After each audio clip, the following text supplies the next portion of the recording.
Okay, let us start our guest lecture this morning. Assalamualaikum warahmatullahi wabarakatuh. Waalaikumsalam. Good morning, class and my students. Welcome to guest lecture of ELT Materials Development. Yeah. The topic today is ideas for materials development research. Our guest lecturer today is Pak Rohib Adrianto Sangia. I think he's just only a couple of weeks to be PhD. Yeah. Pak Rohib Adrianto Sangia is very kind to accept my request to share his expertise as a researcher in. Oh yeah, is my voice not clear, Mas Pak Rohib? Can you hear my voice? Yeah, yeah. Oh, yeah. Clear as crystal. Okay.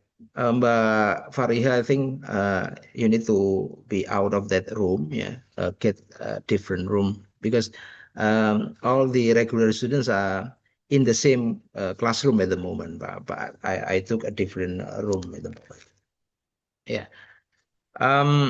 First of all, I'd like to share Pak Rohib, Pak Rohib's, yeah. This is Pak Rohib. What is Pak Rohib? Yeah, okay, Pak Rohib. This is Pak Rohib's LinkedIn. Okay, so Pak Rohib has been active students at the University of Aberdeen, the School of Language, Literature, Music, and Visual Culture. Please don't get surprised, because in universities overseas, the faculty sometimes is a mix, It doesn't have to be the faculty of education, and Pak Rohib was and is an active teacher in the Ministry of Religious Affairs, and at the moment he is in a professional development any journey, so he's in a career break at the moment. So it's been 3 years 2 months now, Pak Rohib, Yes. and he was a teacher at MTS Al Muhajirin Ambon. I visited Pak Rohib's house in Ambon Yes. years ago. In Ambon, yes. Yeah, in 2016 or 17, I'm mistaken, Yeah. Pak Rohib, a long time ago. And I still remember your being active students at the moment, right? Yeah, and very interactive person. Yeah, I think you were also graduated on time, yeah. Yeah. And Yes. I think you were also very good at technology something, Pak Arya. I was thinking, yeah, I still Yes. remember, you were, and that's why one of your activities, you are also a director of what, metadata or something, that one in UK, Pak, yeah. I don't know. I think you can tell us based on your LinkedIn. Yeah. For your information, all the participants today, Pak Rohib, are my students. Masters and PhD. I invited all of them. Yeah. But actually, there is a course that they are doing in the regular class called Materials Development in ELT. This is a 3 credit, Pak Rohib. And I jointly manage this course with uh, Andriy Shirotsky. He's a associate professor in the University of York, Pak Rohib. Yeah, he's New York, a England. young, yeah, he's a young professor here. So every semester he visits us for 1 month or two, and he'll visit us in May and June this year to continue working as an adjunct professor, including this course, materials development. And of course, this is a serious area of investigation, and we would like to hear from you and get insights from you, Rohib. Yeah, what's actually the trend now in the area of materials development? One of the problems that our students have here is the questions of whether such a study is worth for masters or PhD. Yeah. There is a kind of resistance, yeah, at the level of administration. Yeah, the coordinator of a PhD program, for example, not um, allowing students to do materials development research, especially the term development, but yeah, and there is also a strong pressure, yeah, not to just reviewing or evaluating materials. Yeah. This is actually the view that we have here in Universitas Negeri Surabaya. That's why we would like you to give insights to us. Yeah, how the area of materials developments is actually developing so far over there in UK and in the world. I think you have already very a broad readership, and we will hear from you. So we have 2 hours, yeah, up to 11:30. I think we should spend around 15 minutes before the end for question and answer session, but yeah. Okay. Oh yeah. I think I also need to introduce to the students here that you were in our study program, not Yes. specifically English Yes. language education at that time, yeah. Or But Rohib yes. was in English, not English, language and literature Language and literature. Yes. education. But at that time there were concentration of English, Yes. Indonesian, and also Yes. foreign languages, yeah, at that time. Yeah, but Rohib was the recipient or the awardees of at the time Kemenak program, Pak, ya. Yes. Kemenak. Yeah, Kemenak. The first batch, because you also had the second batch at that time. Yeah. Yeah. Okay, audience, students, please welcome Pak Rohib Adrianto Sangia, PhD candidate. Okay, time is yours, Pak Rohib. Okay. Thank you, Dr. Munir. Yeah. Can I share my Yes, PDF? yeah.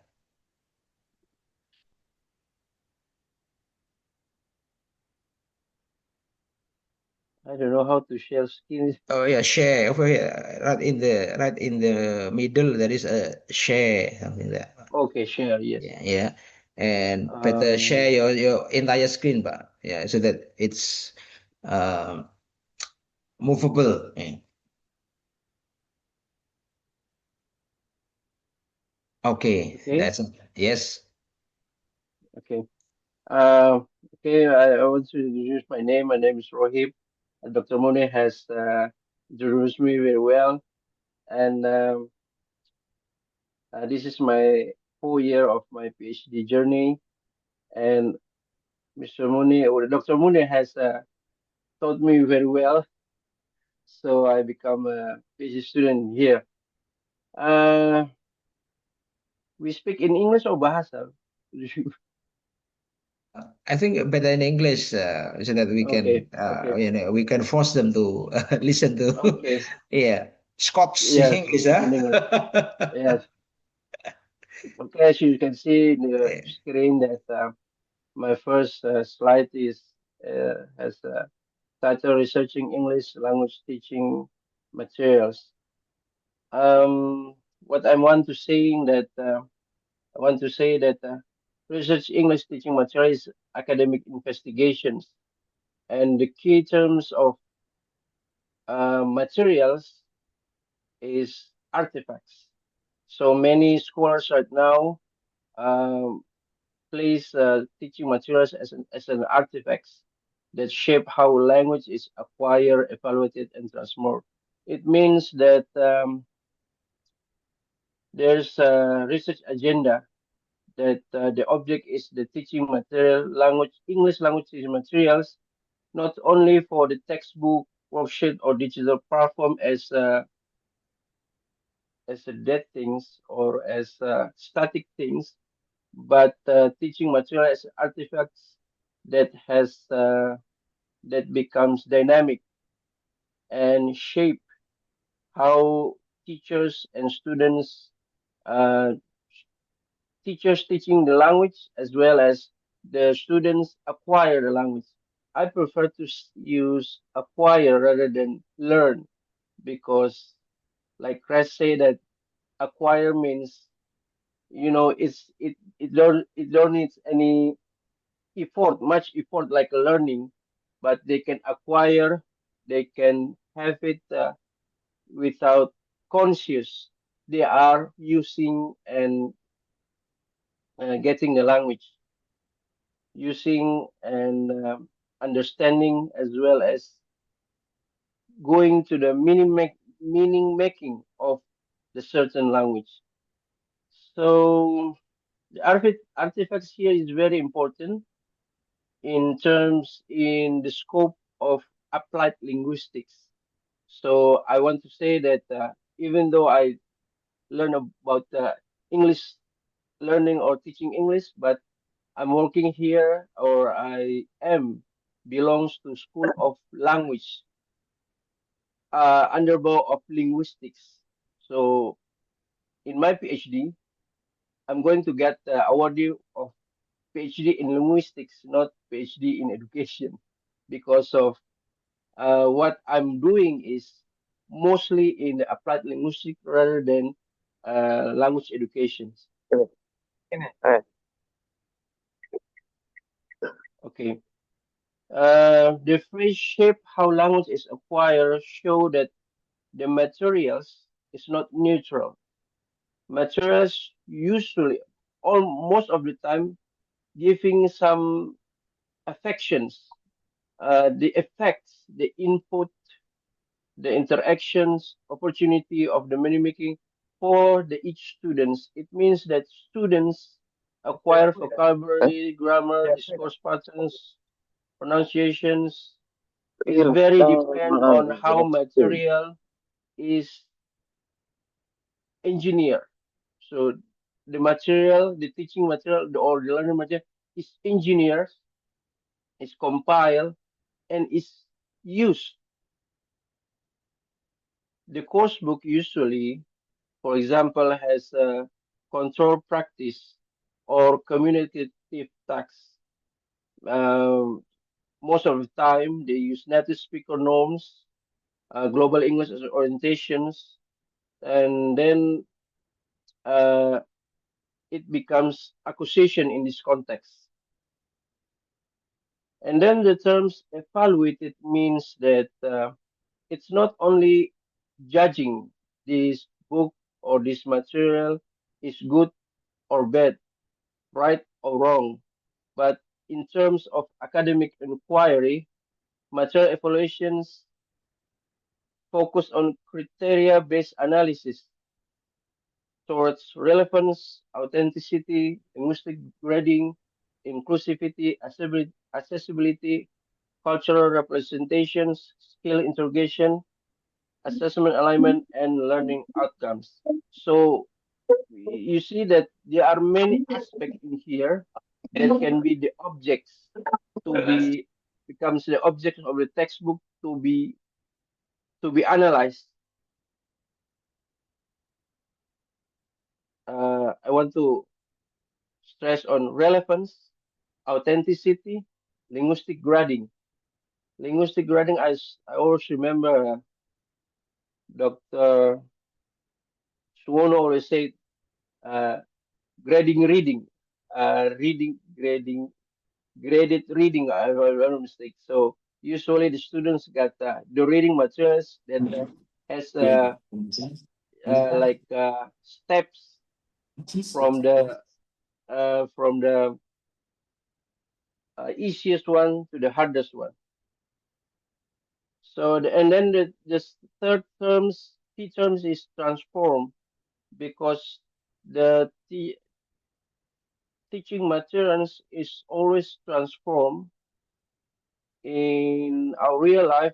In the teachers' activities we know as adaptations. For example, like teaching material adaptations.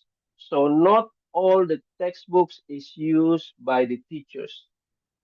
The teachers need to select, need to add, or sometimes need to vanish or replace the textbook so it could be relevant to the students. It could be contextualized. There's a term say recontextualize. So we cannot eat rawly eat the books like so the teachers need to have the skills to selecting better the best material for the students because you know the students has many backgrounds, has many skills, and then they've got uh, very knowledge about the language. So this the job of the teachers to adapt, adding, like cropping or rearranging the teaching materials to the students, so it can help them to acquire the language better than before. And then we can see in the slide, it says the modern classroom. The definition of the modern classroom is not only about having projectors, internet, or touch screen in the classroom, but it's focused on multimodality. You know, multimodality means not only the text, we need some pictures, some sounds, even though the unnecessary layout is very helpful for the students. For example, when we are teaching for one, for two, for three, sometimes we have to make it in the tables. We cannot spare it like that. So to make students easier to understand it, sometimes the teachers will put it inside the tables. So yeah, for the modern classroom, the teaching material is not only in the printed page. Our experience in the past in the COVID, we've got LMS module, LMS, for example, Google Classroom, something like that, video clip, and then as well as student generated content. That's the it's not a new one, but many teachers has not forced but has applied it in the classroom. For instance, that where sometimes the teachers give the assignment to the students to make a short conversations of certain topics and then publish it in maybe in social media or showing to their friends. That's I think that's a student generated content. So it's not comes from the books from the others, but it comes from the student themselves. So they can produce their own content. So the other students as well as the student themselves can learn from this content.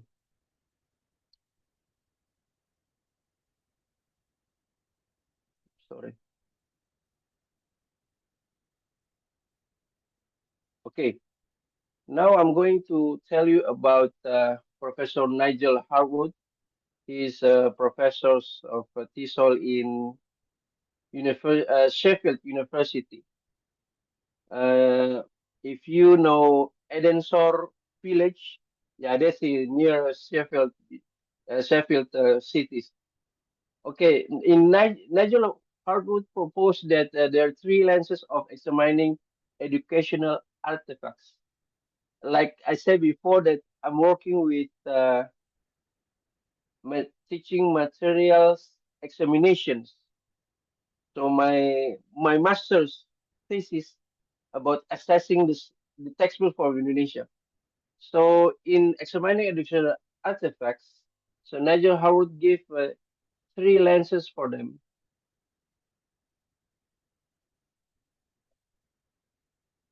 So the first lens is productions, how the textbook is produced.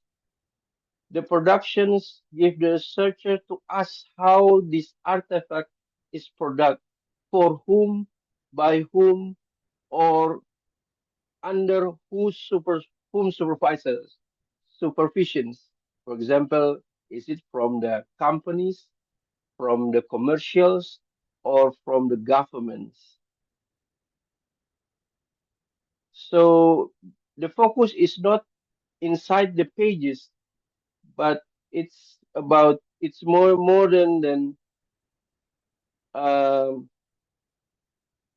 the authoring process, the editorial decision making, the market logic, and curriculum alignment. So the researchers will focus on that. So this is kind of the object of material development research, yeah, which is focused on the teaching material productions. And then the second lens is the content itself. Years I've been heard many lectures, many researchers has published in Scopus journals just doing analysis. What I'm here, what I read, many of them are using SFL, even though it comes from 80s, but it's working until now. SFL, systemic functional linguistic.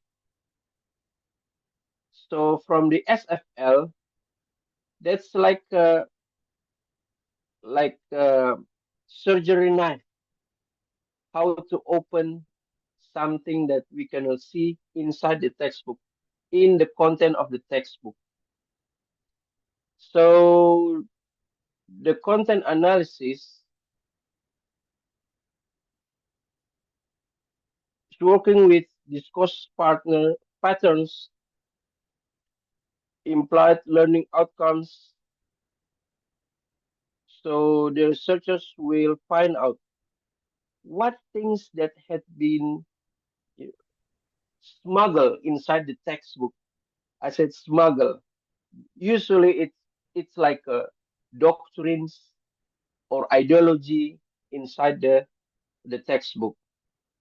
So focus on the content is working where the place of ideology, pedagogy, and linguistic representations.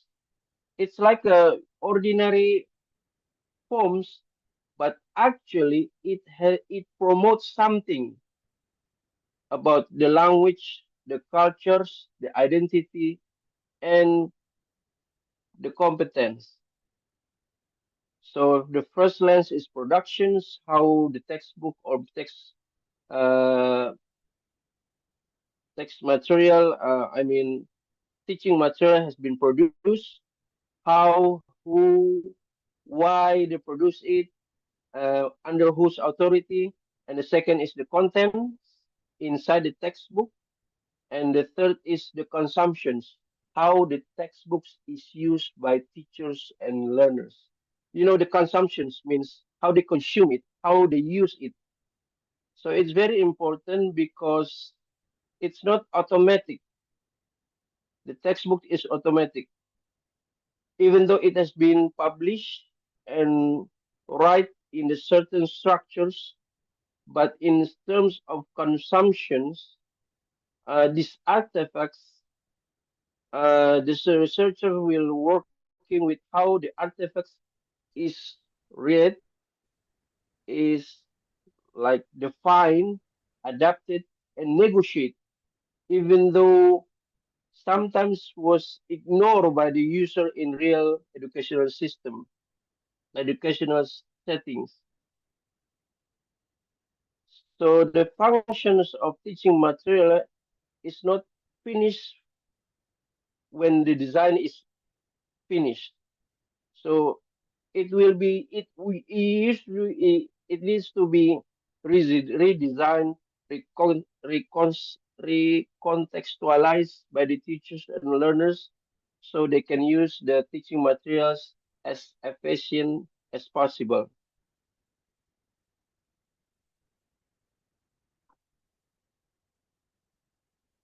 Okay, we can see in here still how we say about the origin of the artifacts.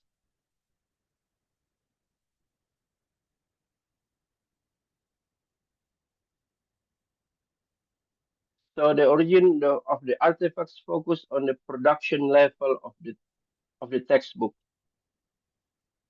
Before these educational resources come to the teachers and learners, it doesn't, I mean, the teaching materials do not go straight or emerge spontaneously or in natural. They've got the hidden process inside the publishing industry. It's including commercial demand. Sometimes they've got deadlines and editorial constraints. So in the end, it will be the final shape that we hand over in our classroom. The origin of the artifacts means that textbooks is not a finished product. This artifact is the result of negotiations, of selections, of compromise, and institutional making. So in the production level, the main thing is not what is in the book, but why this version of the book exists. So hidden process is very important because the researcher will reveal what is why this book is exists, is create, is product, is published. So we can know the origin of the artifacts, what is the purpose of the books. So the books can be judged whether is um, effective or efficient for the teachers and the students. So sometimes there is commercial demands. So it means that the textbooks is not created for the sake of education. Sometimes there's commercial demands.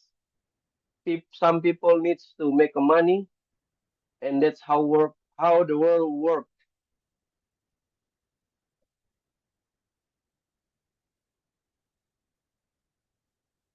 So this is one kind of the research of the textbook is examining the process of which textbook are shaped, author, and distributed.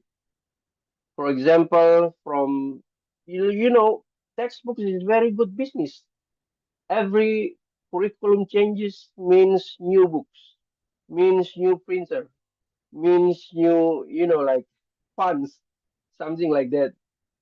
So this can could be a certain of research objects to reveal the process of which of the textbooks are shaped, authored, and distributed. This three word is very important.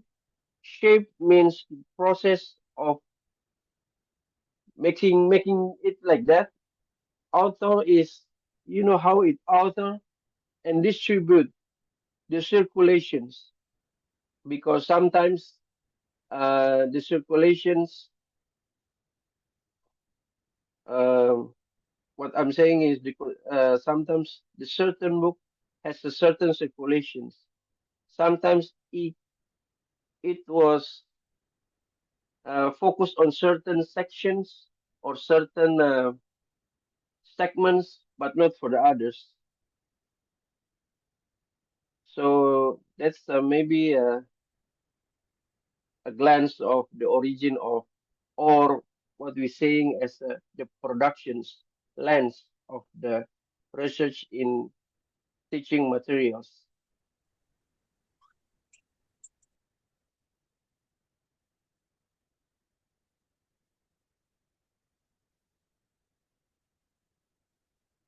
And then we are going to the content analysis is a way to surging, is a way to investigate the textbook's content systematically. And, in short, the researchers not only seeing what is in the educational resources, which is put it, um, what I'm saying, which is usually put it by intentions or not.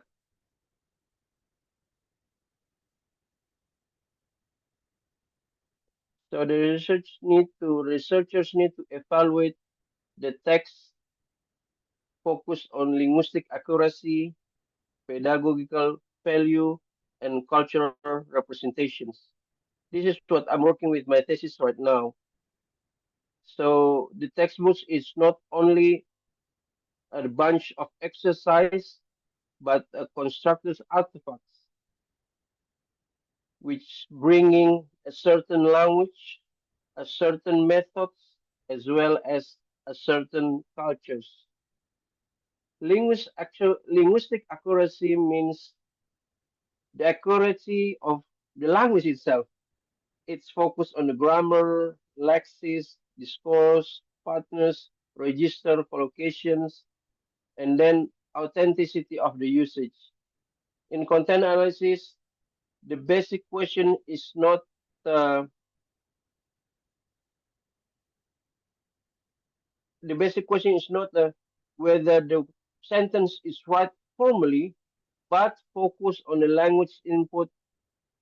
Is the language input is same with the real communicative use?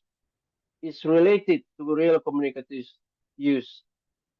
Most of the textbooks are uh, tidy and make the English learn simple, but most of the time they lose their naturalness.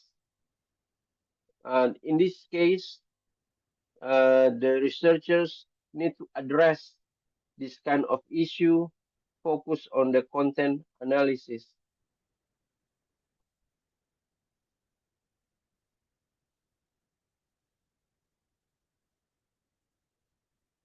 So, in terms of content analysis, most of the researchers will ignoring the productions and the consumptions because the content analysis inside the textbooks. But it's better to the researchers to link between productions, content analysis, and the consumptions of the teaching materials.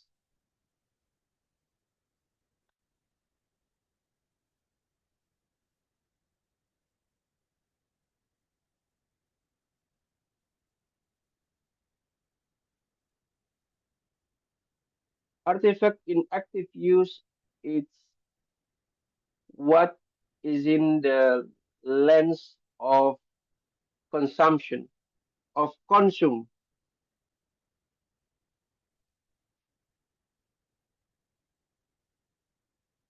So what we call as consumption is the instructional material or teaching material is fully functional in the real classroom practice. So the researcher can working with how the textbook is consumed and the outcome of the textbook of or the effect of the textbooks either for the teachers or the students. Uh, can this textbook or teaching materials can boost up the process of acquiring the language or not?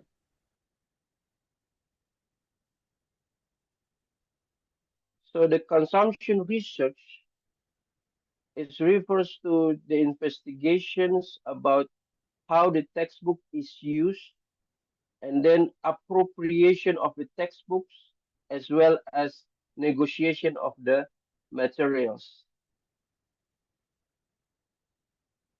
Because the teaching material is not static, it is dynamic. So the teachers needs to have some alterations, modifications, adaptations of the teaching materials.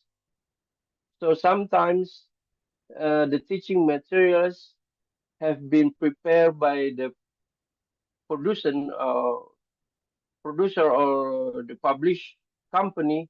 They are in certain sequence, but most of the times, some teachers they have to make some changes in the sequence because of uh, the needs of the students, which they are different uh, to acquire the language. So it is very normal for the teachers to doing such so. So this is kind of opportunity for the researchers to learn, to investigate this kind of activity of the teachers. When consuming this textbook or the teaching materials, one things that should be have by the teachers, what we call as creativity, teachers' creativity. It's very, you know, for the recent time, they are it's a rising subjects for many of my PhD students focus on teachers' creativity. So one of the teacher creativity is how to consume the textbook. The terms of creativity comes from I have heard that teachers' creativity it's come from the critical thinkings of the teachers. So creativity comes from the critical thinking. So they've got the same purpose is to solve the problems, is to make the process smoothly, and the outcomes comes with effective and efficient.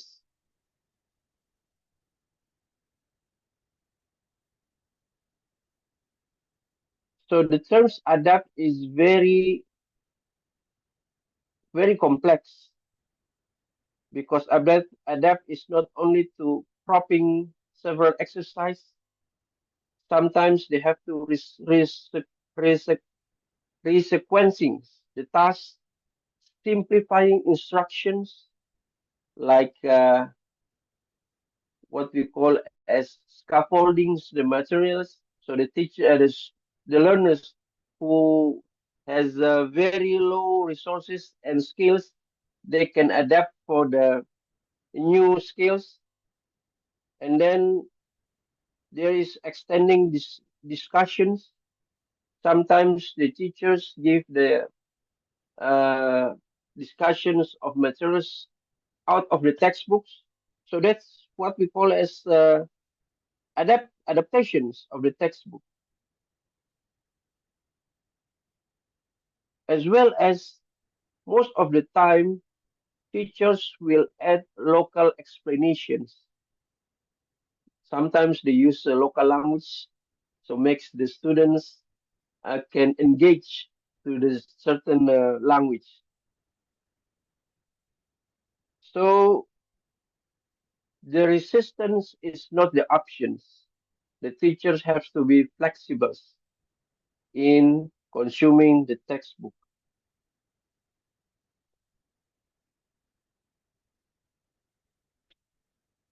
Okay, so it comes from first is producing content analysis. Last one is how to consume the textbooks. Now we are going to the expansion, expanding the shifting from traditional printed speech to broader ecosystems in the modern classroom. So most of the time, the textbooks, it's not only the textbook itself. Most of the time, for the recent textbooks, it was embedded with the technology. Sometimes they put the listening materials by giving the barcode, QR code, or maybe not only the material but also the videos to make students can have extensions, understanding of the materials by bridging them with the technology. So resources is not only from the printed materials, but it's wider and more dynamics because of the technology. So the learning environments is not only inside the classroom, the physical classroom, but also they can learn at home, they can learn from distance, they can learn in hard environments because of the technology. So this kind of phenomena, it could be a good objects to be investigated by the researchers. Like I said before, it's not only the textbook. There are plenty of objects that working with the teaching materials. It's not only teaching development, material development. Uh, material development means, yeah, I think what Dr. Moon said about material development, it's not only, it's focused on the how to consume the textbooks, but it's wider than that. We have to learn to they produce the textbooks.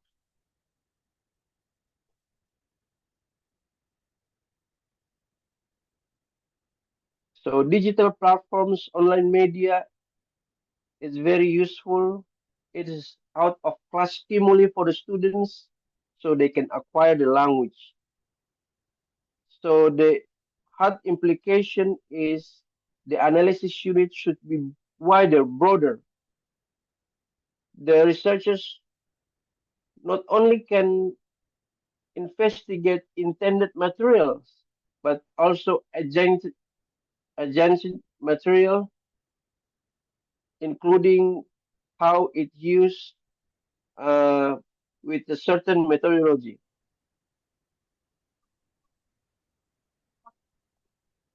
So in this kind of research, the mixed method is kind of it's not an option, but it should be done because the object of teaching materials has be multi-member, mobile, and context sensitive.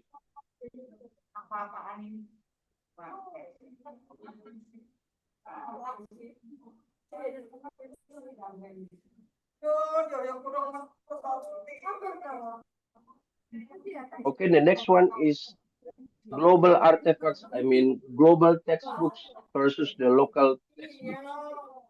Um, yeah, that's recent issues that there are some dichotomy of the textbooks.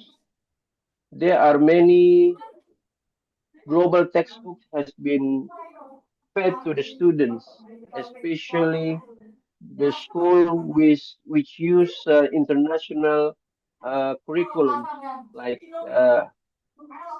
a Cambridge. So when they are using this kind of curriculum, it means they will consume the global textbook. So there are many publishers that has published the textbooks, one for the all countries. So they've got one syllabus, one books, but they will uh, marketing it, marketing them to the all the countries.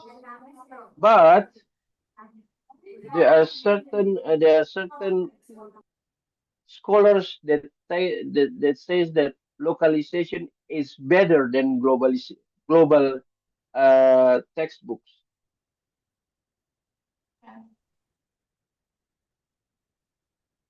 So localization adapt materials reflects the local cultures and identity. It's very important. So when the learners um, acquiring the international language such as English, they won't, they will still remember or they will still respect their own cultures. So that's why localization is very useful to make the students or the learners have their own identity as a citizen of the world. I mean, yeah, they can speak English, but they still have the norms, the value of their origins. And then the localization is very useful. It makes the students familiar with the context. So even though they are using English, but the context, what they are learning is around them. So it's very helpful for them to acquire the language as well as it helps teachers to teach the English for the students. Tomlinson said, I put quotes from the Tomlinson. I'm sure that every one of you know the Tomlinson. We can say that godfather of material teaching teaching materials, English teaching English ELT materials. He said that localization serves to humanize the course books. So it makes the teachers and learners become humans, not automatic or robotic. So they can, because it's related to them, so they can use what we call as norms and values inside the text, inside the language learning, because you know that language is a product of the culture of the civilizations. So it should be not only coming only for the communicative shape, but also the the socials, the social skills from the students.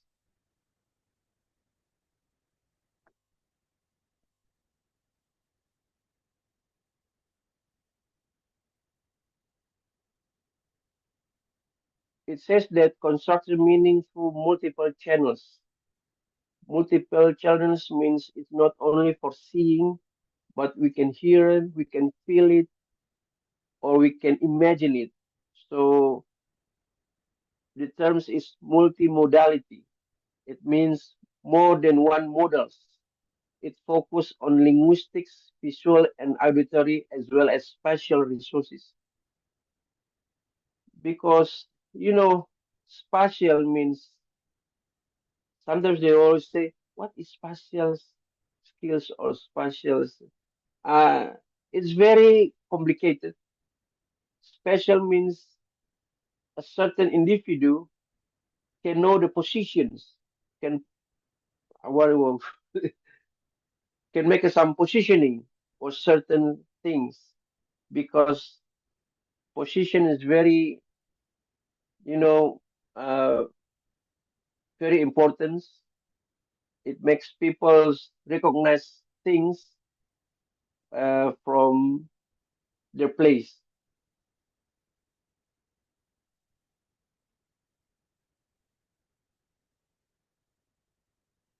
So the position of multimodality is important aspects in understanding the contemporary communications because the communication right now is not comes only from one channel.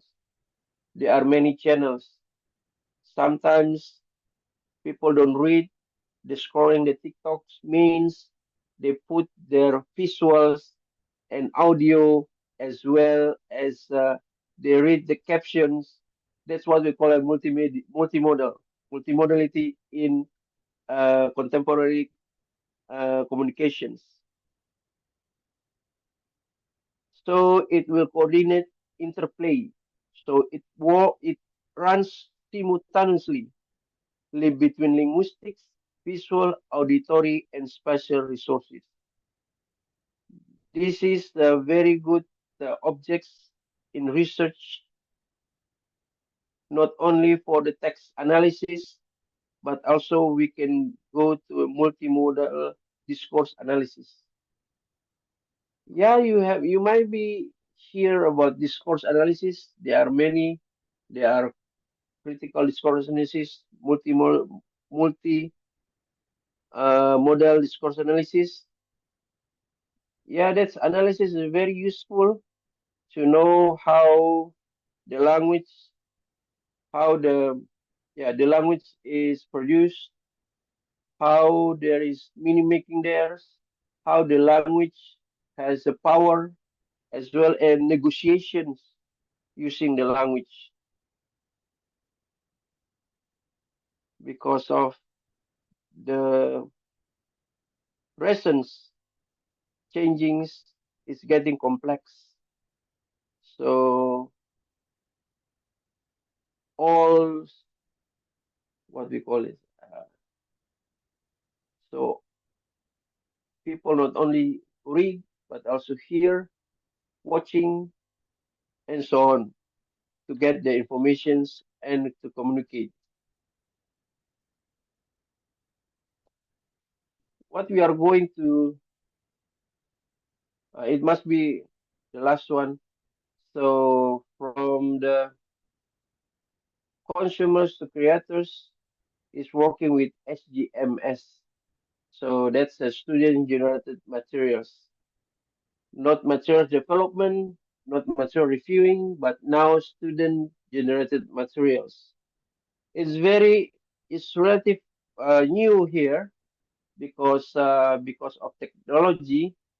Uh, Now many students have been assigned to produce the language using the technology, so they can,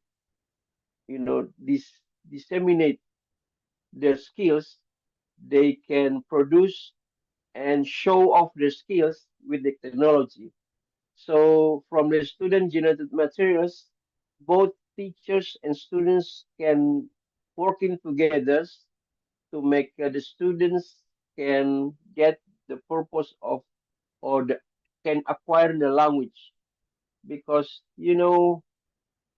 most of the time, even though composing a certain essays, it could be counted as student generated materials. So most of the times there's some kind of working in pairs.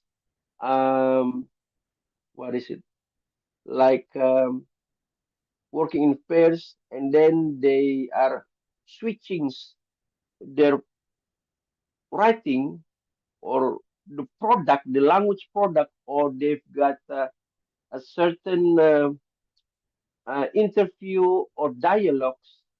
It can be, it is the student generated materials that can be used for the other students to learn or to acquire the language. So this one is very is interesting research objects for those who wants to have teaching materials research, so they can focus on the student generated materials, which is, sometimes it's very authentic because most of the time it is like spontaneous from the students. And because this is come from the students, it most of the time won't be perfect, so they can learn from the imperfections to make better in their language.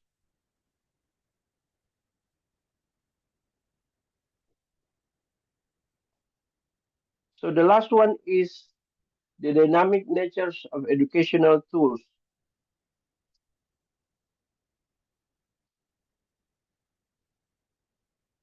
The key concept of this is the education is not static. The teaching material is not static. Most of the time, many researchers will say that textbooks, most of the time, they are outdated. They are not relevant to the current situations.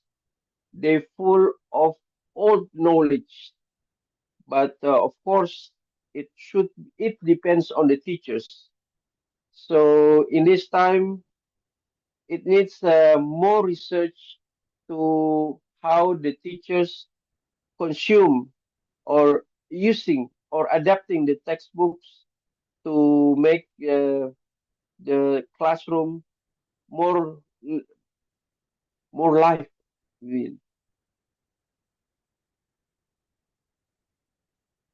So I want to recount again, um,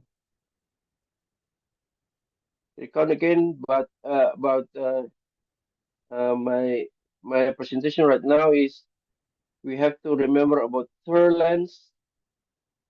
lens from productions and then content analysis as well the consumptions. So teaching material is not only the product, but it is the process. The teaching material has a life cycles. They've got trajectory and then social meaning that will be changes when it transform or it shift from the production side to the classroom side. And then they go to the digital environment, and then in the end it it focus on the learner appropriations.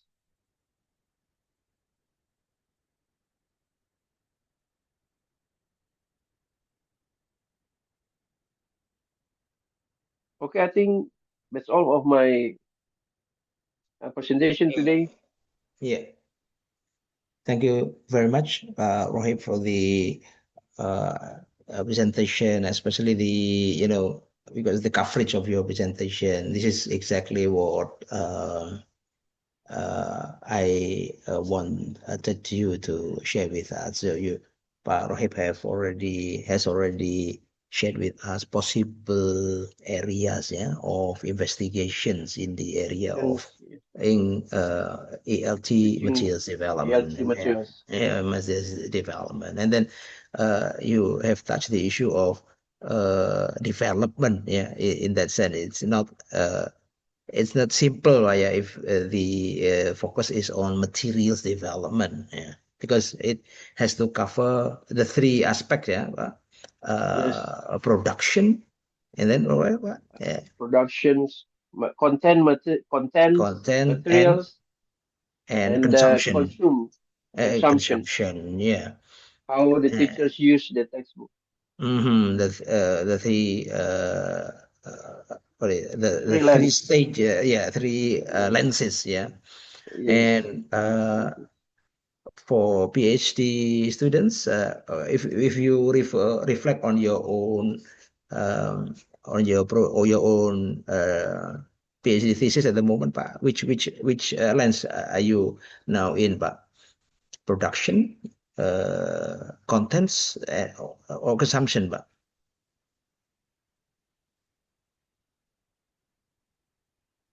Your own project, Pak. In which lens Oh, is it? Yeah. oh, okay.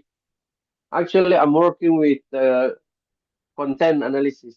Content analysis. Okay, yes. Okay, good. Yeah. But Actually, at first, I'm going to consumption too. I'm mhm. focused. My previous supervisor asked me, "You are not only in the contents, but it's better to you to go to the um, consumptions." Consumption. Yeah. But the problem is Mhm. when I'm working in consumptions, it Mhm. consumes most of my time. because I have to work with the teachers, and Mm, then I have to get the ethics mm, clearance, something like that, because when we are working in, we have research in, like modern country right here, they mm, always focus on the ethics. They mm, on That's the most important things in mm, research, the ethics. mm. See, I focus hello, on it. hello everyone, especially PhD students.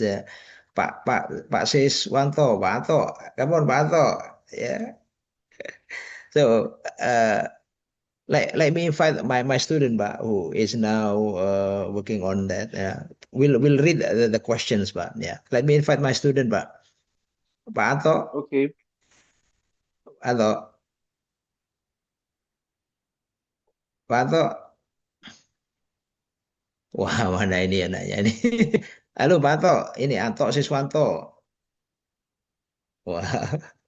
Because he's actually now in limbo in terms of the direction for his research. He's interested in the course book evaluation, especially the books for pilots and flight attendants, but yeah, the aspects of ini. So Okay. while waiting for Pak Panto, are you ESP. with us? ESP ya, Pak Anto. Yes. Halo Pak Anto. Wah, ini enggak ini. Padahal sudah saya WI tadi. Oke, Pak Rohib, let me read the questions for you, Pak. Yeah, so we've got many questions because Okay, please.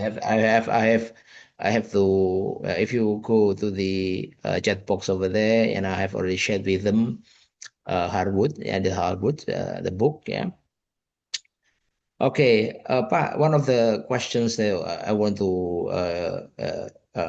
read is actually my own question, Pak. How many textbooks need to be evaluated so that our study, yeah, can be published in international journals, Pak? How many textbooks? Can one textbook be enough, yeah, for such an international publication, Pak? Okay. Actually, for me and what I've read before, Mm. one is, I think one textbook is okay. Mm. It's not about the textbook, it's about methodology. What Mm. method do you are using? Hmm. Please explain, Pak. Most of the time, What makes it? Uh, yeah, what? because Yeah. the Why only in methodology, methodology, Pak? Why in methodology, Pak? yeah, because when you are like when you are investigating some things, of course, sometimes we have to modify an existing methodology Hmm. because what we I said what is it? What I'm saying is maybe a certain methodology focus on like genders. We Hmm. can add another layers for that. For instance, okay, it's not about genders. How if I'm working with stereotypes? Hmm. So I can analyze, okay, in these textbooks, these genders, okay, there are many gender, uh, they've got almost equal genders between men and women, female and male. But how about the stereotypes? Are the women's have a certain positions in social inside the textbooks for example, something like that. Hmm. So the depicting of the woman is only as a housewife or nurses. Is there any woman in there working as, for example, um, pilots, doctors, or even though the headmasters? Things that usually men who possess these kind of positions. This is examples. Hmm. So all we need is we need creativity, Hmm. which is, you know. that makes we are different with mm, the previous research. mm, mm. So even though I've seen this, it's not a textbook. Uh, Even though a brochure Oh. can be of objects of the research to Hmm. be published in Scopus journal or something. Wow, that's Yeah, yeah, yeah, amazing. Yeah, yeah. yeah. Yeah. But in relation to your explanation, one textbook can be the object of our evaluation, yeah, and it could be published internationally, given that we have already got aspects, yeah, maybe Yes, layers of aspect to be investigated in yes, that textbook. Now, but in our analysis, does it mean that we have to relate it to the production, bah? Because I think evaluation is in the content, right? In the yeah, second yeah. lens. In our analysis, Okay. should we relate to the production, questioning the It's okay. production? Yeah, it's okay. We Or can working with is it a must production. or not a must, bah? It's depend on the researchers. If Hmm. he has an interesting in that, it's okay. Hmm. What the editor or the journal asks is the novelty, and the Hmm. novelty, it's not about the objects, but how the research use a creative methodology like that. Hmm. Like I said before, it's not about gender, even though the textbook say, yeah, it's you have to see the genders. Why don't you see the stereotypes? It's Hmm. another layer of the gender, something like that. Hmm. Yeah, yeah, yeah. So it's not in the object, but in the way that we see the object, Yeah, right? it Uh, is. It is. yeah. It's not the object. Mm, That's why when we are going to produce a, a manuscript, mm, we have to look a lot of other manuscripts. mm, So we have to, like we are selling. Yeah, my manuscripts difference because I've used this, like that. yeah, yeah, yeah. Like So, even though my proposals, mm, yeah, it has a certain, I won't say novelty, but creativity. Uh, mm, why? What do you think? We have to. Why do you think I have to get you as a have you as a PhD students? I said that I'm working with 4 countries, so it has a broader. Um, it has it gives us a broader knowledge about the regions of Southeast Asia, something like that. I just try mm, to, we have to arguments inside our mm, manuscript, something like that. Why yeah, is yeah, yeah. important? What Yeah. makes us a difference with the others? Okay, yeah. Yeah, so I note down that's creativity in using textbooks inside and outside of the classroom is also another area of materials development research, Pak, yeah. Yeah, Yeah. But yeah, it is. you said that in West countries, this is going to be difficult, ya, Pak, yeah, because of ethics, yeah, for this one. Oh, yeah, yeah, yeah, Yeah. yeah, yeah. Not only for the, yeah, yeah. When we are working with the teachers, students, yeah, of course, Mm, we humans and animals. mm, But when I'm going with content analysis, it means I'm working with public domains because mm, the textbooks is in the public domains. mm, Something like so I don't need any ethical mm, clearance. So I just go straight. mm, Yeah, yeah. When we are going, yeah, it makes easier to have a content analysis rather mm, than like produce or consumed. mm, Um, but yeah, yeah, because most of the reputable journals when we are working with the teachers, they will ask us, Mm, is there any ethicals mm, from your institutions? Like that. mm. Yeah, yeah, yeah, yeah, yeah, I don't know, not maybe in Indonesia it's not quite important, mm, but for the international journals out there, most of the time they said if you can see in their journal they say we are under the COPE. It's kind mm, of COPE. It is kind of what is it? That agreements, mm, international agreements in Vienna that mm, when you are working research with animals and mm, humans, mm, you need ethical clearance. mm. If you don't have ethical clearance, you have to have letters that it is waiver because of it's not important something like at least there's ethical Oh, clearance. yeah. But these days, universities in Indonesia have already had a special board, yeah, for Committee, yeah, releasing, board, yes, yeah, board, yeah. the committee, But yeah, let yeah. me read the second question by Bu Penny. Yeah? Bu Penny is from recognition of prior learning student. What are the vivid strategies the teacher must do, yeah, to be able to analyze the contents of the materials very well?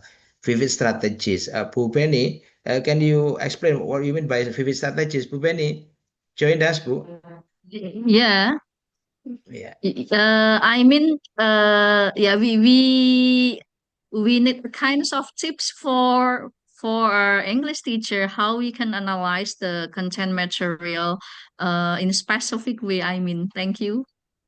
For your information, Bu Penny is investigating her book, Pak. Yeah, she has Okay, developed learning materials containing local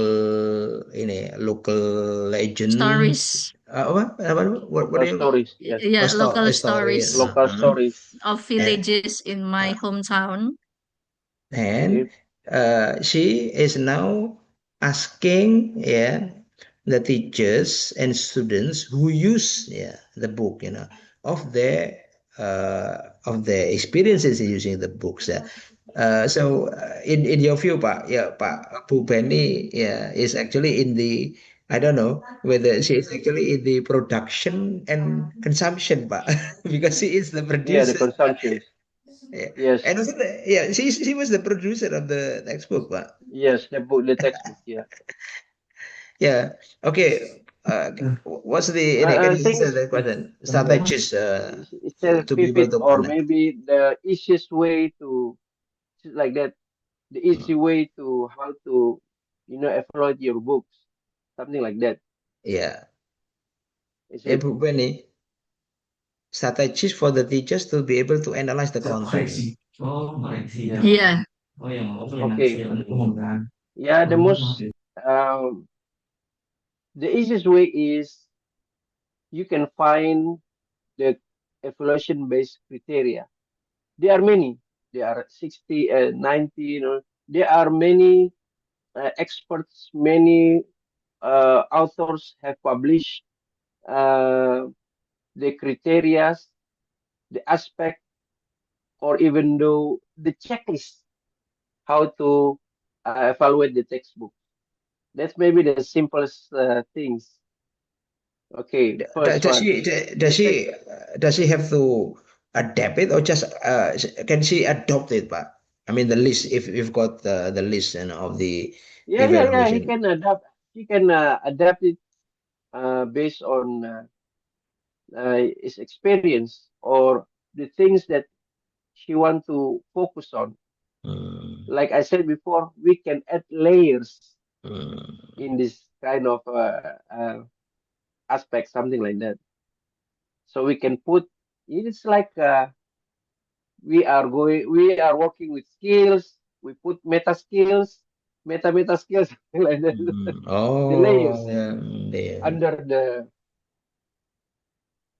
So So, if you can make these layers, make adapt or modify this checklist, it could be a novelty. for the Mm. methodology. As long as you can use it in your own materials, and you can prove that it's very helpful. Yeah, Bu Penny, does it answer your question, Bu? Yes, sir. Mm. So I must yeah, fine. I can find I can use the checklist is the simplest way Yes. to what Yeah. I focus on. Yeah. Mm-hmm. Yeah. But of course, we need to get the available checklist from which is closest to your research objectives, Bu. Ya, Yeah. Pak Rohib, ya. Yes. You said that Yeah. there are plenty list, ya. Yeah, there are a lot of checklists. Mhm. Pak Thank Rohib. you very much. Ya dong Pak, ini No Pak worries. Slamet, Pak Prof Slamet Setiawan is now joining us. Ya, lecturer. Pak Slamet. It's not my lectures. Ini It's not kelihatan my mana. lectures, but he's Iya, my supervisor ya. interviewer. Halo, Prof Slamet. Halo, Halo, halo. Assalamualaikum, halo, Prof. halo. Assalamualaikum, Masya Prof. Allah, Masya Allah. Waalaikumsalam. I'm very happy Prof to yang meet you here, Pak Rohib. thank you. Prof yang interview saya di LPDP. Oh, yang itu LPDP. Walah, ini bisa Iya, iya, iya. lapor. Pak. Oke, Pak, you still remember teaching Pak Rohib, Pak? Um, In He has a 2015 lot of mistaken, students. ya. very long time ago. Yeah, a long time ago. Yeah. Okay, glad to have you in the session, Pak Selamat ya. Ini dari Pak Rohim. Jadi pas di interview itu gimana itu pas di interview itu? Aduh, Tapi Pak Selamat remember that you interviewed Pak Rohim, Pak? In Ambon. I think so. Yeah, I think so. In Yeah. Ambon. Yes, in Ambon. I remember that. And there was an earthquake at that time. Yeah, quick. So Pak Rohim And I say session that today. Go on, Pak Rohim. Go on, Pak Rohim. Sorry. Pak Rohim, continue, Pak. yes. Maaf, sampai di mana tadi? Ya tadi, your respond to Pak Selamat in Ambon, Pak.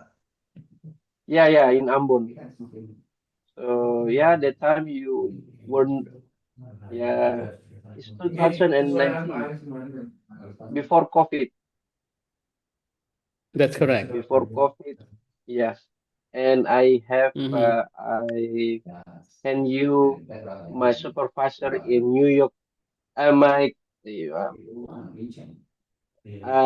attendant supervisors from New York State, New York University in United States, but eventually, in the end, I stuck in United Kingdom.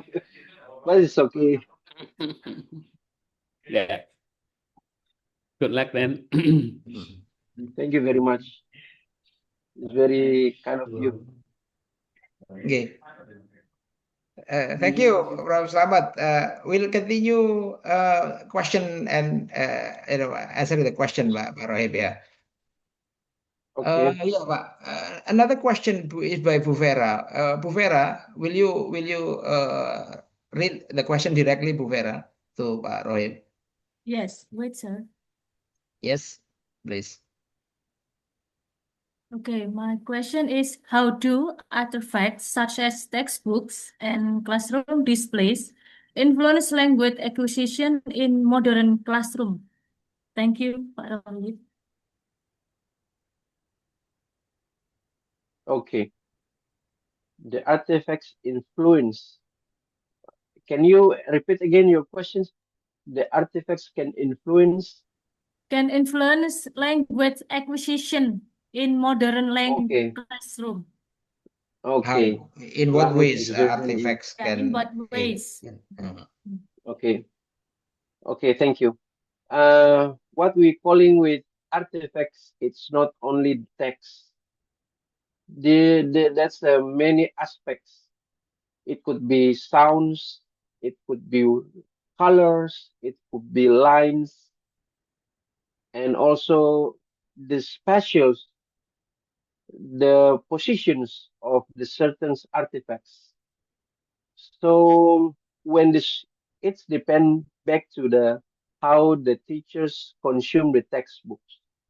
So when the teachers knows, can relate the artifacts, modified it to becomes familiar to the students, then the students will easily to grasp, to exercise, to acquire, can acquire the language. So the artifacts I said before is not static, it's dynamic, it's flexible, it can modify it, we can edit, we can crop it, we can resequence it based on the context between the context of the students. Hopefully can answer the questions. so it's not actually a short way by uh, it should it should be seen as a process by which involve Yes, as a process. Exactly. many factors Yes. so if the question is whether there is an easy way of that artifacts and classroom display influence language acquisition, the answer is no, because of the Yeah, time no issue needed. with. Mhm. Yeah. And also Okay. needs the creativity of the teachers to consume, to use the text, the artifacts. Mhm. Yeah. Yeah, but thank you, Bu Vera. Another question is by Bu Penny ini. Criteria for selecting materials that have political contents, Pak. Yeah. Do you have any idea, any list, Pak? A checklist evaluation list, that special for Political selecting and idea. political contents, Yeah. Contents. yeah. Actually, yeah, that's another layer from ideology. Ideology. So I haven't seen any criteria for the assessing the political aspect of of the teaching materials. But if you could create the certain of checklist at least, that's good for you. It could be um, novelty, the novel methodology, how another people can assess the politicals, maybe politicals embed inside the teaching materials. Yeah, I haven't seen the checklist or the criteria for the how to digging up the political aspect of the teaching materials or political. I must be say like doctrines, political Hmm. doctrines inside the textbooks. Yeah, that's Yeah, it. I haven't seen it. the one that has CTA in it, but yeah, instrument Yeah, that yeah. The covers CDA CTA. is working Hmm. with ideology, but Hmm. if you are working with politicals, it could be a layers Hmm. of or meta layers of the ideology. Hmm. What Pak Rohim says as layer and meta layer means component apa ya, a Yeah, inside breakdown the of yeah the the breakdown of the ideology. one of them is itu ya. So I hope that answers your question, Bu Penny tadi Bu Penny ya. Yes, Pak. Another question by Bu Hesti. Bu Hesti, can you ask your question directly to Pak Rohib, Bu Hesti? Bu. Ya, ini Bu Hesti ask about this one, Pak. Ini textbook, ya, the textbook which combine different resources, static, dynamic, both traditional, internet-based. Is it called resource-based learning materials? Ya, resource-based learning materials or items, Pak? Sorry, The term which for combined the textbook which combine different resources, ya. Itu namanya apakah dinamai resource based learning materials gitu ya. Learning material yang berbasis macam-macam. I think it's working with multimodals. Oh, multimodal. Multimodal teaching materials. Oh, okay. Multimodal, ya. Nah, that's Multimodals. if it is multimodal, which one is actually more suitable, Pak? If you focus on that, Pak? Apakah using multimodal ini multimodal theory atau using CDA theory, Pak? If that book contains multimodality, Pak. I think both of them are works, but we can focus on actually multimodal discourse analysis. It comes from critical discourse analysis. Oh, okay. Yeah. So it's a critical it's discourse analysis, and then from the criticals it goes to a certain aspect. It's focused on the mediums of how the teaching materials works. So they make up new terms is multimodal discourse analysis. Okay, I think that's now clearer in my mind, Pak. Yeah, because that's actually my student Anto itu asked me, and I couldn't ini ya. Okay, okay. Thank you, Pak. Ini another question. Ini sudah dijawab ini. Oke.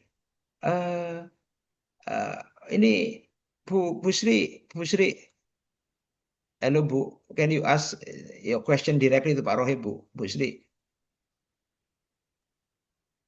Yes, sir. Yes, please. Ask your question directly to Pak Rohib.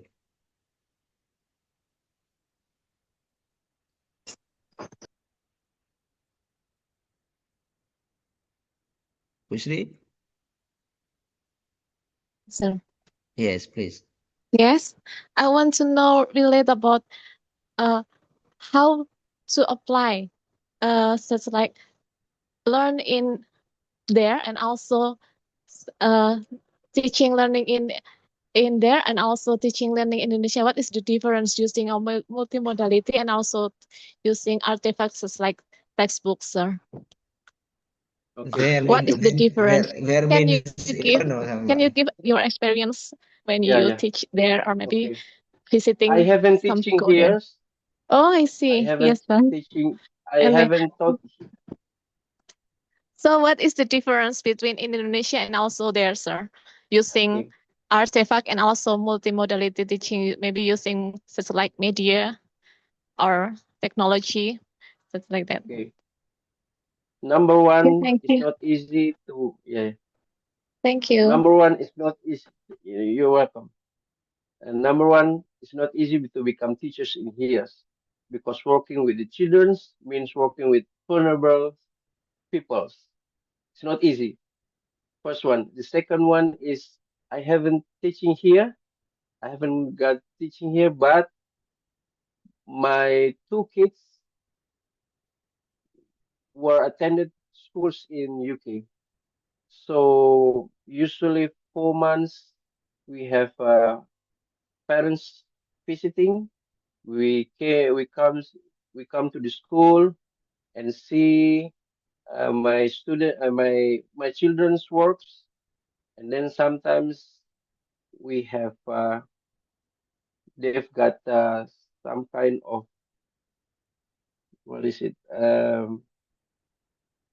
they have presentations on the stage which attended by the parents. What I can see for for my children's schools in primary schools, I must say that yeah, they are working with multimodal learnings. So they've got their own laptops, tabs, as well as big screens in their class. They can go in front and writing anything in the screens, and then they've got a lot of freedom to doing some things in the classroom. And then they've got a lot of books to read. And one things that I really, excited or amazed is mesmerizing me is math is number two. Number one is how they uh, try to shape or form or build the students the student confidence to speak, to socialize, to doing some things. And most of the time, my 8 years girls has assignments to write uh, like 50 words compositions in English. She is 8 years old, but she has to make an compositions and essays in English all the days, almost every week. She had to compose certain topics. So in this case, the students or the teaching methodology in UK here mostly focus on how the students producing something like producing language, producing idea. They, they encourage students to produce rather to receive something. So when they are produced, it means they are working not only from like teaching materials, but also they are working with students generated materials, something like that. So from when my children make some kind of drawing, so they draw some things, they have to put several words there so their friends can understand and learn what they are going to present it. They can transfer how they're feeling to the other friends with the medium of the works, drawings, writings, or sometimes like a verbal activity. They can clapping their hands or yelling good things, something like that. So what I seeing here, maybe because we are UK is modern country, so most of the time they encourage students to be active. And one thing is they have less students than we are in Indonesia. So the teachers, even though at 15 students, they've got two teachers. Two teachers, one in the front, one in the back. So the other teachers who have students in the backs when the other teachers give the lesson in front. So that's the difference. Whether we in Indonesia, most of the times uh, teachers are lecturing, asking students to rewrite things from the books to their notes. What I'm saying, like, Yeah, I don't say all of, I don't say all of the, I don't say all of the teachers in Indonesia like that. But most of the time, in out of the Java Island, like my place, yeah, most of teachers do like that. They keep the students passive. Okay. Yeah. Okay. Thank you, Pak Rohib. Uh, I think your mic. Any Pak Rohib, yeah, thank you for that Okay. answer. Now another question here, Pak, from Bu Yohana. Maybe Bu Yohana wants to ask you directly. Bu Yohana, are you with us? Yeah, the question is how to create a language cultural environment of global English in Indonesia. Oh ya, ini Bu Yohana. Ayo Bu, can you ask Pak directly Pak Rohib, Bu? Halo Bu. Hi, Mr. Rohib. Yes. I I don't have a... Do you hear my voice, sir? yeah, it's clear. Yeah. Okay. Thank you. I would like to know, as the school teacher, how to create language cultural environment of global English in Indonesia state schools, sekolah negeri. As we know, the textbook used in Indonesian schools are more likely to be in local style or written by local teachers. And what we should do to bring the vibe of global English or English original to to Indonesian state schools. Thank you, sir. Yeah, Okay. so Pak Rohib, Thank I you. think we need also to combine this with my question because your presentation was or is it contextualizing Yeah, global, contextualizing. yeah, global and Global. artifact, yeah. Yes. Now my question is it possible to uh, globalizing local artifact gitu loh, like I think similar Okay. to Bu Yeah, Yohana's yeah. question, yeah, yeah. Okay. Yeah, English Okay. for Nusantara, for example, Pak, is very Indonesian, and Yes.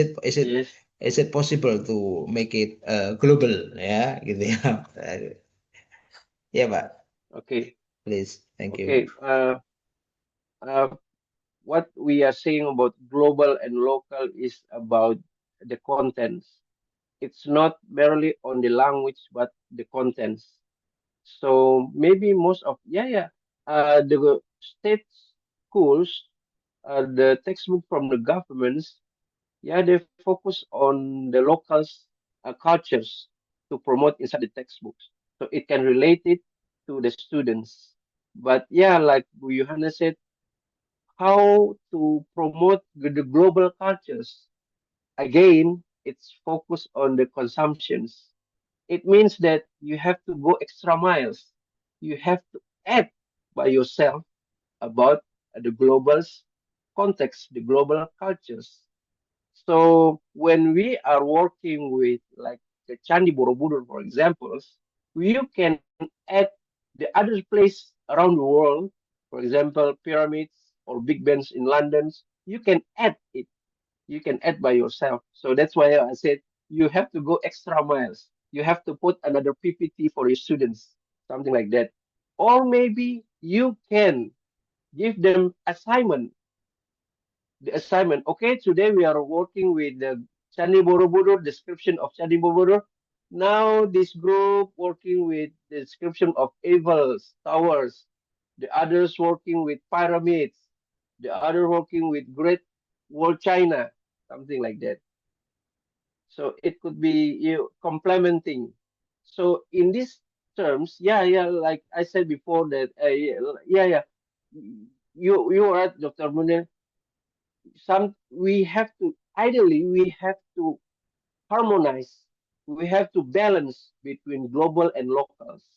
So from the globals, so it can stimulate the students to think globally, to know things out of the countries, to have motivations to go out for the out for to go abroad, maybe for work, maybe for studies, something like that.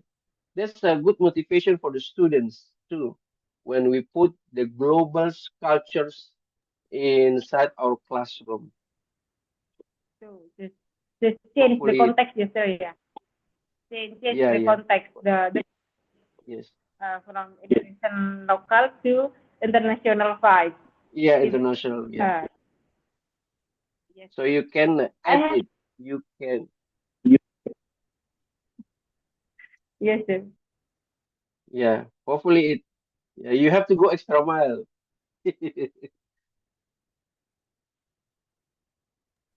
Yeah, it means that it's harder actually, yeah, to make locally made Indonesian course book to go international by, yeah, to go global, yeah. But Pak Rohib's message is that I think it is important to balance, yeah, global, Yeah, local, because we do not want our students to be thinking locally only, but yeah, thinking cannot locally. yeah act globally. Yeah. You are like, yeah. You still remember, Pak Rohib, the results of the TKA? Yeah, it's not it's not good. Yeah, TKA is Yeah, mainly developed based on PISA, which is global yes, in the context, global. Yeah, and our students learn it English for Nusantara, which is local. Yeah. As a result, it's hard for them to adjust to the international level assessment. That is the result. yes, TKA for senior high school is 35.4, Pak. Ini in the average in the score in Indonesia itu very disappointing actually. Yeah, this is my anu Pak, my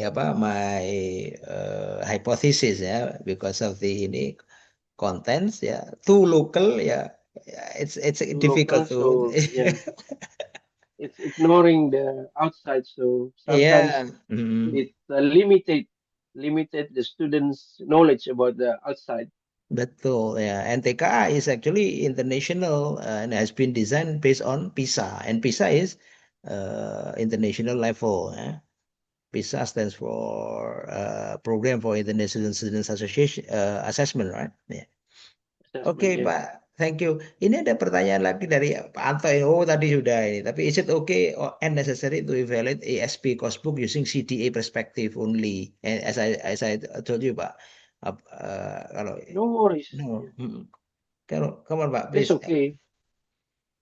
Yeah, yeah. It's better to it's okay to use CDA to evaluate ESP, but of course you have to what is it? You have to justify why you use CDA, why we use CDA. Is there any what is it? You want to see the agenda, the hidden agenda inside the ESP books. So what is the um what I have a question. What kind of ESP of this? If it is for the maybe for the Flight attendance, Pak, ini. oh okay, yeah, yeah, the flight attendants, yeah, it's okay. You can focus on the cultures and ideology of the textbooks. Is the ESB textbooks have ideology, have a balanced ideology between local and local and globals? And how about the cultures representative inside the CDA, inside the ESP?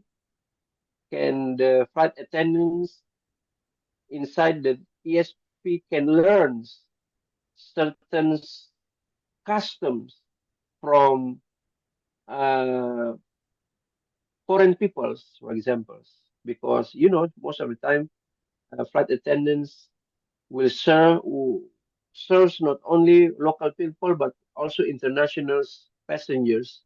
So yeah, it's okay to use CDA to digging out the culture knowledge, the culture representative can be learned by the flight attendants. So it can help them, equip them with the culture knowledge to serve the international passengers. Iya, so gitu ya. Jadi Pak Sis ini Pak Sis tidak muncul lagi ini. Okay, thank you Pak Rohib. Let me invite another question ini. Oh, langsung aja because I have already checked the chat box ini. There is no other question, but I want to ask you. Yeah. I want you to ask Pak Rohib directly. If you're not Oke, happy with English, and you can ask the question in bahasa Indonesia. Ini siapa ini? Let me invite other students. Actually, I have a student Pak. Ini Fatul Fauzia who is now working on course book evaluation. Ya, tapi ini kok nggak jawab, oke. tanya sama sekali. Mbak Nifa, halo Mbak Nifa, Mbak. Halo Mbak Niva.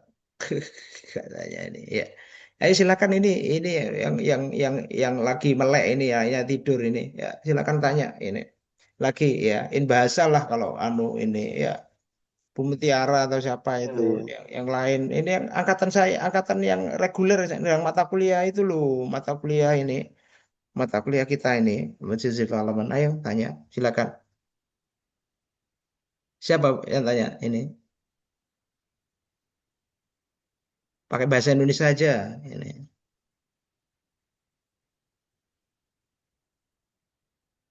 Kalau nggak ada yang tanya, saya coba ngomong-ngomong sedikit, Pak. Ya silakan Pak. Ya.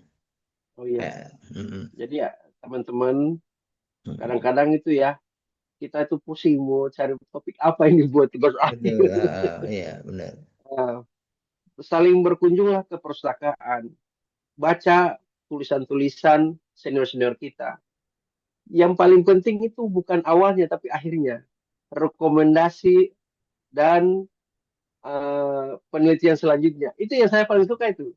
Oh, Hmm. ternyata sugestinya, oh dia sudah sampai di sini. Pasti rekomendasinya coba lebih banyak lagi ke sini. Layernya ditambah lagi. Itu betul-betul sangat apa ya? Sangat bermanfaat. Itu yang namanya research gap-nya di situ. Hmm. Jadi setiap penelitian, setiap publikasi, setiap ya research itu yang pertama kali ditanya itu gap-nya di mana? Kamu mau nutupi apanya ini? Apa yang belum sampai? Makanya banyak-banyak membaca. Oh, dia sudah ya bagus juga nih SP pakai CDA. Kebanyakan CDA itu ya kebanyakan textbook biasa buat regular students, buat usually for the primary and secondary schools. Ini dia masuk ke ESP. Why? Disitulah kita harus pintar-pintar cari alasan. Ya karena ini penting ini flight attendants harus tahu culture, tahu culture international culture. It's very important for them. So it can equip the equip bisa mereka bisa dilengkapi dengan skill untuk berbagai menghadapi berbagai penumpang dengan latar belakang culture yang Budaya. berbeda, budaya yang Betul. berbeda. Betul. Jadi memang sih itu sama saya dulu belajar IELTS writing. Prinsip kami itu eh, satu kali latihan menulis itu tidak sebanding dengan 10 kali membaca. Jadi kalau mau menulis bagus harus banyak membaca. Itu ya. Kebanyakan kan gitu. Dan memang membaca itu harus kita efektif, tidak harus semua kita baca. Fokus ke metodologinya. Biasanya kan literature itu kan banyak-banyak omong-omongannya. Bukan kebanyakan fokus di findingnya ini apa. Terus yang terakhir itu suggestion for the further research itu apa. Dan satu lagi biasanya itu ada buku-buku itu kalau kita cari-cari buku di Libgen di apa itu ada namanya itu research agenda. Itu buku-buku research agenda itu. Jadi dalam buku research agenda itu biasa dikasih-kasih kayak clue-clue. Ini yang mau diteliti, ini yang belum, ini yang sudah. Oh iya, satu lagi. Dulu itu research agenda. Sekarang ini ada. Namanya itu systematic apa ya? Literature review. Literature review. Itu paling berguna sekali. Sangat berguna SLR sekali, ya. Pak. Ya, SLR. Memang itu sekarang lagi rame-rame orang publikasi itu SLR, Iya, iya gampang benar. kayaknya. Iya, Ya, iya benar. tapi itu memang sangat bermanfaat. Research gap itu banyak didapat dari Hmm, situ. hmm, Jadi hmm, kita ketahuan misalnya dari tahun sekian sampai sekian penelitian tentang ini. Ternyata yang di sini belum ada ini. Semuanya fokus di A, B, C, D. Yang E belum ada A. Jadi dari SLRT itu bisa menjustifikasi, oh research gap kita itu masih kurang di sini, makanya saya lakukan itu. Seperti itu. SLR itu sangat membantu. Makanya kebanyakan saya lihat SLR, baru kan itu kan sudah dipetakan, sudah penelitian tentang ini sudah, itu sudah, ini sudah, ini sudah. Apa yang masih kurang ini? Nah, di situ ada rekomendasinya Iya. di situ. Ada pertanyaan dari Bu Yohana ini, Pak. Hai, Bu. Okay. Sir, Iya. can I ask you a question Iya, in bahasa ada apa-apa, outside Bu? of Please. Iya. mostly Asians are English passive speakers. Mostly Yes, Asians are please. English passive. What should we do to are there any effective way how to make our students in Indonesia State School fluent in English In like English, a native speaker? like a native speakers. Yeah. Because as we know that Hire native mostly speakers. Asians, not only not only Indonesians are maybe they are able to answer the Answer the English questions, test. read good, Yeah, listen good, test. but not in Yeah, speaking. but when they have to speak, they are like apa itu kita. Yeah, reluctant, malas ya. And can you share with us what is the effective way to make them speak, make them eager to talk, to be more effective in Okay. English speaking? Okay, sir. Thank you so much for sorry for bothering you. No worries. Which answer you want? The hardest way or the easiest way? The easiest way, Easiest send them to way. Australia. Let them without money. They have to talk they have to survive in English. Okay? Yeah, it's not easy. It's not easy for the state school to make a certain of program to make the students speak in English. I have heard English days, uh, English club, but most of the time it's depend on the students' motivations. And you have to remember that there's a lot of students in your schools, and you cannot force them all of them speak in English. Yeah, so that's why all we need is motivate them. I seen there are schools, there are madrasa in Gorontalo. Not they hire, but they invite some volunteers from Aminef to come in their schools and mingle with the students. They don't have to teach, but they mingle with the students. Sometimes they are volunteers. They come. We don't have to pay them. So when they are coming, it makes students will motivate to interact with them. Yeah. At first no. Most of the time, it takes time. It's okay. Shy is all of people. Maybe all of students will be shy at first, but when the time, at least they try. Yeah, you know, it's back to the motivations. I speak like this because I know when I want to go abroad, I will have a speaking test. So it means I have to speak Even though many people will say, you are so, what is it? But it's okay. It's my goals. I have a certain goals.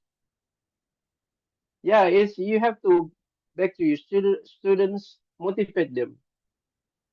Uh, yeah, try to normalize using English in schools, and then that's the problems when it's not easy to make a certain program in state school, but it works many in the private school. I don't know why, but in private school, teachers and students more commitments than in state schools. I think, yeah, more commitments. So it backs to the commitments. Sure. Yeah. Thank you, The Pak problem is Rohib. Thank you, Bu Okay. Yana ya, for the question ini. But I think our time is limited, Bu. It's now 11:30 already, yeah, and because I have agreed to have only 2 hours session. But to wrap up, Pak Rohib, can you share with us your books, Pak Rohib? Because in LinkedIn you My books. yeah, your books you have already written chapters or something, and yeah, Yeah, I can you share with us that one, including your PPT, of course. That is PPT will be very useful for us. Yeah, later you can send it to me to my WhatsApp, and then we'll share with the students. Now, what about how many books, chapters, or articles have you published, Pak Rohib, as part of your PhD, Pak Rohib? Maybe you can show us, that this is also a motivation for our students. They are also required to publish in a Scopus. Yeah.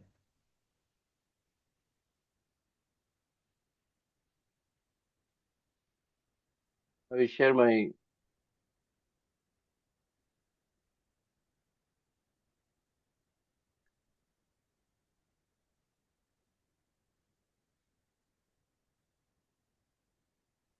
Okay, can you see my screens? This is Yes. my Yeah. university profiles. Mm-hmm. So in my university profile, I have published my publications. I started here 2023. So from Oh, you would. 2023, I've like one, two, three, four, Oh, five wow, wow. publications. And then in Scopus, I've got only 3 manuscripts in Scopus. Mm-hmm. Let me show you my Scopus.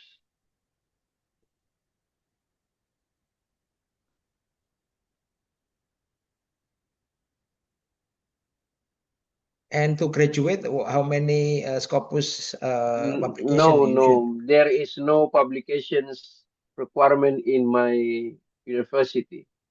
But LPDP In requires you UK, to do that. Yeah. no either. But LPDP will pay me when Oh. I publish.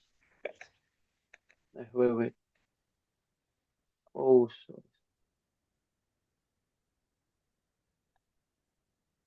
oh,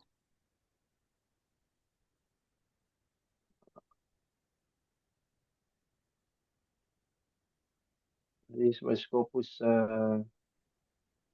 Okay, This is my three documents, yeah. Scopus And three that one documents. has been You cited, know, yeah. Yeah. two for the conference, one for the article. That's an anomaly for me. What I'm Oh, saying, anomaly for me because my article here is for the book review. Book review is a oh, review only for 1,500 words, uh-huh. but I don't know. Scopus won't index the book review, but my book review is indexed by the Scopus. So it's working with feminism.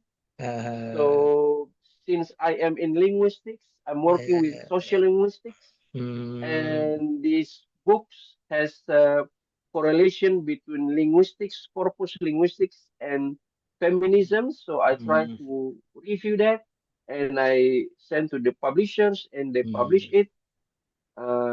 Yeah, that's it. But But none of your for my publication, It's about the one that you are doing, Pak, materials evaluation or question evaluation. That's it. But what I'm doing here, my latest Scopus publication for last January published a book chapters from the conference in New York. I attended the conference in New York, and the output is the book chapters for the for this. So what I'm doing is I'm working with generative AI. So I'm trying to, like measuring. It's like validating the free generative AI like ChatGPT, like Gemini, the free one. Are they reliable to becomes writing assessor for the self-direct learners, something like that. And So what's your finding, Pak? So most of it, I found that I tried to validate ChatGPT, Cloud Gemini, and DeepSeek, and I find that in that time DeepSeek has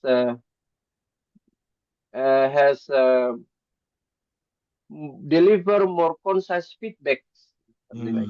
Oh, DeepSeek So is it's not better, only yeah. the scores, but also the feedbacks. So from the ChatGPT, we can learn, like writing the IELTS. So they can measure our writing. Are they compare with the official scores? Is there any changes? Is there any, can ChatGPT predict the scores almost same with the real human or not? Yeah. So in terms in quantitative, DeepSeek the highest correspondence with human assessments. Okay, DeepSeek. But in terms of qualitative of quality of the feedback from the generative AI, ChatGPT gives the better, the best feedback for the students, so the students can learn, can refine, can um, can refine the improve their writing with tips, suggestions, suggestions, practical suggestions for the students, something like that.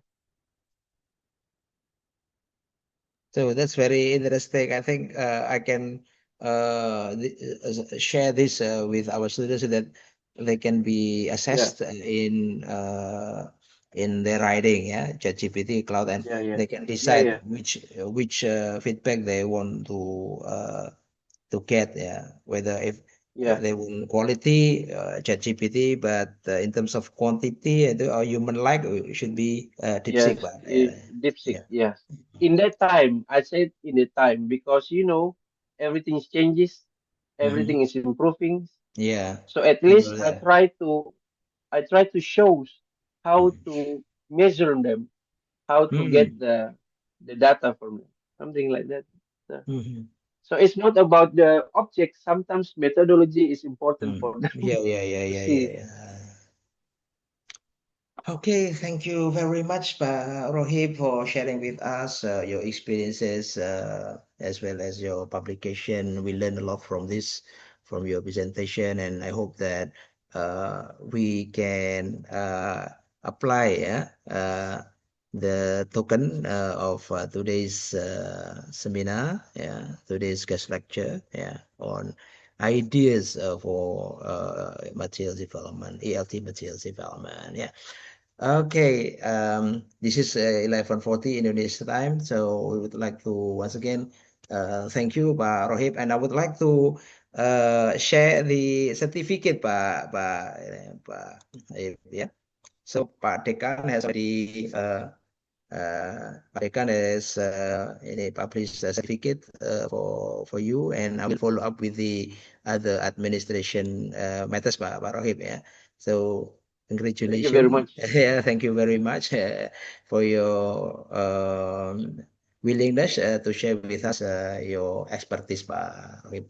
So I think this is it, the end of our guest lecture. Yeah, we really appreciate Pak Rohib for your expertise as well as your time. Ini happy ini ya, apa ini mau sahur ya, sampai jam berapa, masih punya waktu berapa menit Pak Rohib? Berapa menit Pak?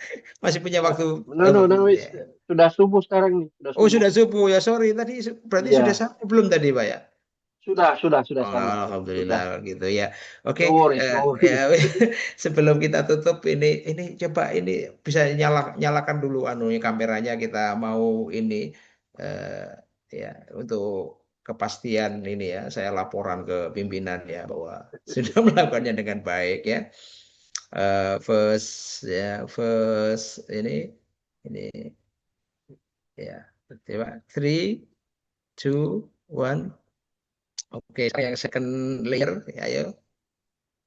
Masih tetap ini second layernya orang yang sama kah? Second layernya nggak ada yang buka ini. Oke, coba ini. Ya. Okay, thank you very much, everyone, especially my students in materials ELT materials development in ELT course. Yeah, I hope that you can take something from today's guest lecture. Thank you, Pak Rohib. Ya, semoga sehat selalu di sana. Ya, ini supaya segera Amin. submit. Bapak juga.